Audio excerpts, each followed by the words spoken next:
अस्सलाम वालेकुम व्यूअर्स, आज हम सर्दियों की special dish Lahori fry fish बना रहे हैं। अगर आपको मेरी वीडियो अच्छी लगे तो प्लीज़ चैनल को सब्सक्राइब, वीडियो को लाइक और शेयर ज़रूर कीजिएगा और प्लीज़ वीडियो को लास्ट तक ज़रूर देखिएगा। तो आइए रेसिपी स्टार्ट करते हैं।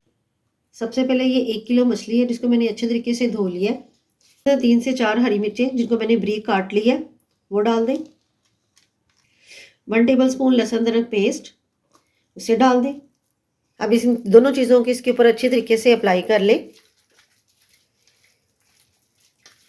इसको आधे घंटे के लिए रख दें। टेबल स्पून सूखा धनिया, 1 टीस्पून साबुत ज़ीरा, हाफ टी स्पून साबुत काली मिर्च और अब इसको ड्राई रोस्ट कर लें। लो फ्लेम पर हमने इसको ड्राई रोस्ट करना है। जब मसाले की इसमें खुशबू आने लगे तो इसका फ्लेम ऑफ कर दें और इसे ठंडा करके तो पीस लें। मछली को लगाने के लिए इसका एक खुशबूदार सा मसाला तैयार कर लेते हैं। उसके लिए एक बोल लें और वो जो हमने ड्राई रोस्ट मसाले किए हैं उसको मैंने पीस लिया, वो डाल दें। 1 टीस्पून नमक, हाफ टेबल स्पून पिसी हुई लाल मिर्च, 1 टीस्पून कुटी हुई लाल मिर्च, हाफ टी स्पून हल्दी, half tea spoon chaat masala, half tea spoon पिसा हुआ गरम मसाला, हाफ टी स्पून कश्मीरी लाल मिर्च, इससे कलर बहुत अच्छा आएगा। 1 टीस्पून कसूरी मेथी, उसको हाथ में लेके मसल के और वो इसमें डाल दें। हाफ टी स्पून अजवाइन, उसको भी हाथ में लेके मसल कर वो उसमें डाल दें। 2 टेबल स्पून बेसन, 1 टेबल स्पून कॉर्नफ्लोर। कॉर्नफ्लोर की जगह आप चावल का आटा भी डाल सकते हैं, इससे बहुत सारी क्रिस्पी बनेगी। इसे मिक्स कर लें। जब मसाला अच्छे तरीके से मिक्स हो जाए तो इसको मछली के ऊपर लगा दें। अब ये मसाला इसके ऊपर डालें।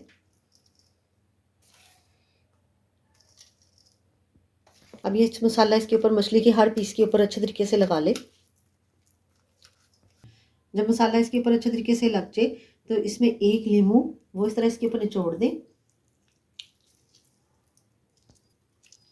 मसाला इसके ऊपर अच्छे तरीके से लग जाए तो इसे कम से कम भी 5 से 6 घंटे के लिए या ओवरनाइट के लिए रख दें। मैं इसे ओवरनाइट के लिए रख रही हूँ। कढ़ाई में ऑयल गर्म होने के लिए मैंने रख दिया था। अब ऑयल हमारा ज़्यादा गर्म नहीं होना चाहिए, मीडियम हॉट होना चाहिए। अब इसके अंदर ये जो मछली के पीस जिसको हमने मैरिनेट किया है वो डाल दें। इसकी स्किन वाली साइड पे नहीं रखना, गोश्त वाली साइड पर इसको रखना है।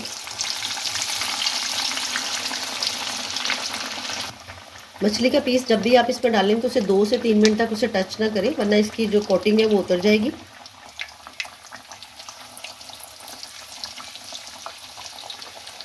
तीन मिनट हो गए हैं। अब इसकी साइड चेंज कर लें जो हमने सबसे पहले पीस डाला था।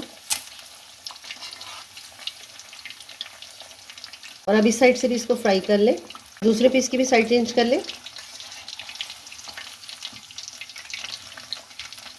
मछली को पकते हुए 6 से 7 मिनट हो गए हैं। अब मछली को इस तरह प्रेस करें, अगर इसके अंदर थोड़ा सा पानी होगा तो वो निकल आएगा।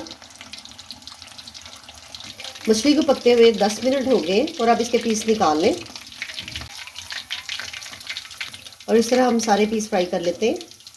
अपना ढेर सारा ख्याल रखिएगा और मुझे दुआओं में याद रखिएगा। अल्लाह हाफिज़।